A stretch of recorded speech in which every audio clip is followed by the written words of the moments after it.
Oi pessoas, espero que estejam bem. Hoje eu vim trazer um conceito sobre prevenção quaternária, que nada mais é que prevenir o excesso de intervenções médicas que sejam prejudiciais à saúde. Esse conceito surgiu por conta da excessiva prescrição de medicações para pessoas saudáveis, do excesso de pedido de exames que são desnecessários, da busca constante, por uma saúde sempre perfeita. E é justamente isso que ela vem nos falar, ela vem na contramão disso, sobre prevenir o excesso dessas intervenções que não têm uma boa indicação. É importante que a gente entenda que cada caso é único e um exame que é bem indicado em uma determinada situação, às vezes numa situação que é muito semelhante, ele não vai estar bem indicado. Isso requer bom senso por parte do profissional e confiança por parte dos pacientes. Às vezes, a gente fica com a impressão de que aquele profissional que pede um monte de exames está fazendo um bom trabalho. E não é bem assim. Os dados nos mostram que, por exemplo, a maioria das pessoas não tem indicação de realizar nem glicemia de jejum na rotina, que é aquele exame que a gente faz para ver se tem diabetes, para ver como que está o açúcar no sangue. O que seria uma rotina? Rotina é quando a gente não tem sintoma nenhum. Então, se você não tem comorbidade, não tem obesidade, não tem um fator familiar, uma história familiar muito importante para o diabetes, você não tem a idade que seja fator de risco, para o desenvolvimento do diabetes, não teria indicação de realizar nem glicemia de jejum. Isso não foi um dado tirado do nada. Isso foi um dado baseado em pesquisas que mostram que pessoas jovens, com o peso dentro da faixa adequada para a idade e estatura, e sem histórico familiar, não tem uma quantidade de pessoas que apresentam glicemia de jejum alterada. A quantidade é muito pequena de pessoas com glicemia alterada nessa faixa etária com essas características. Portanto, baseado em pesquisas, essas pessoas não teriam indicação de realizar glicemia de jejum. Dá uma ilusão de que a gente está protegido quando a gente faz, toma vitaminas, faz um monte de exames, busca por situações que ainda não apareceram, mas a verdade é que, pelos dados avaliados até hoje, os riscos desse excesso de intervenções sem necessidade já se provaram muito maiores do que os benefícios. Eu vou dar um exemplo.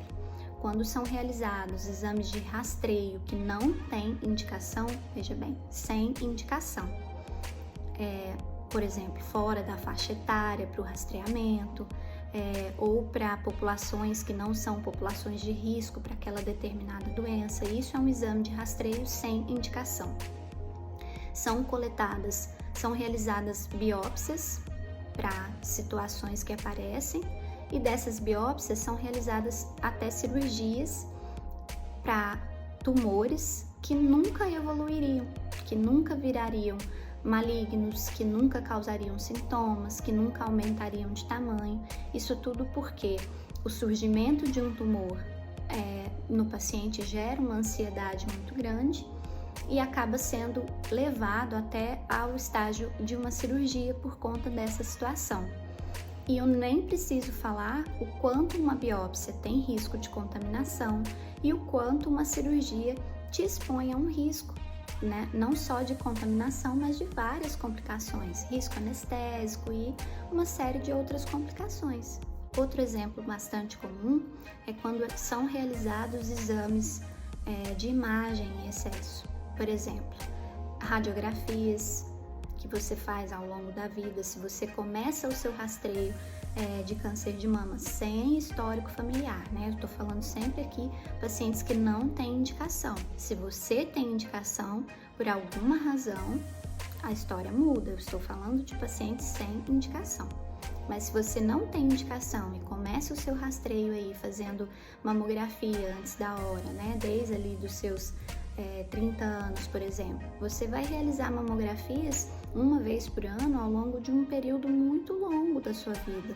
E a chance de você se expor a essa radiação por um período muito prolongado pode te levar a vir a desenvolver um tumor, porque a radiação utilizada na radiografia, ela acumula ali nas células, né?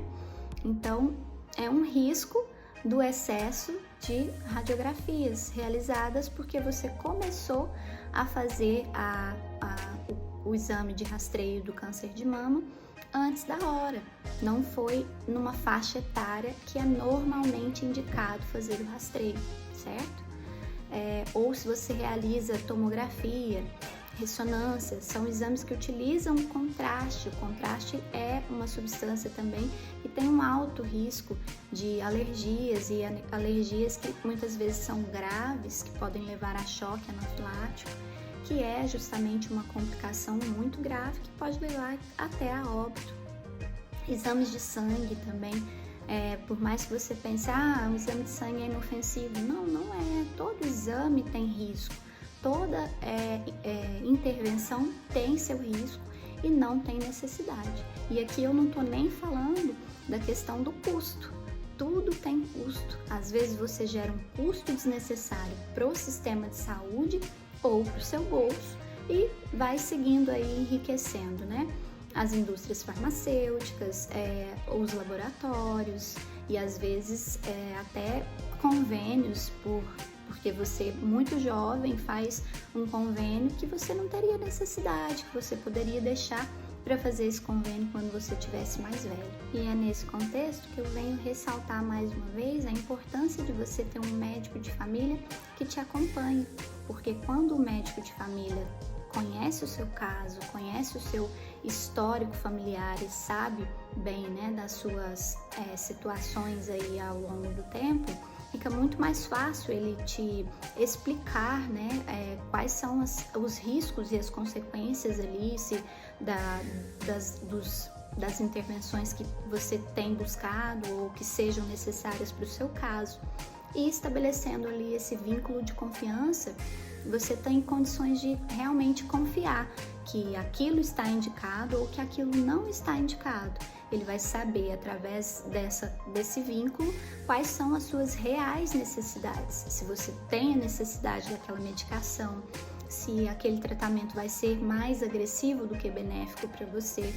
Então, esse vínculo, essa conexão longitudinal é que é tão benéfica, né? Por isso que é tão bom vocês terem aí um médico de família que te acompanha ao longo do tempo, porque acaba te ajudando nesse sentido, né? De prevenir o excesso de intervenções que não seriam necessárias.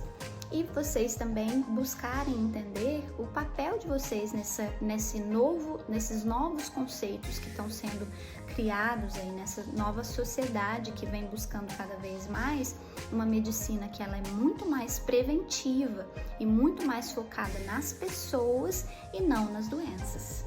Eu espero que vocês tenham gostado, que vocês curtam, compartilhem e comentem. Um beijo a todos!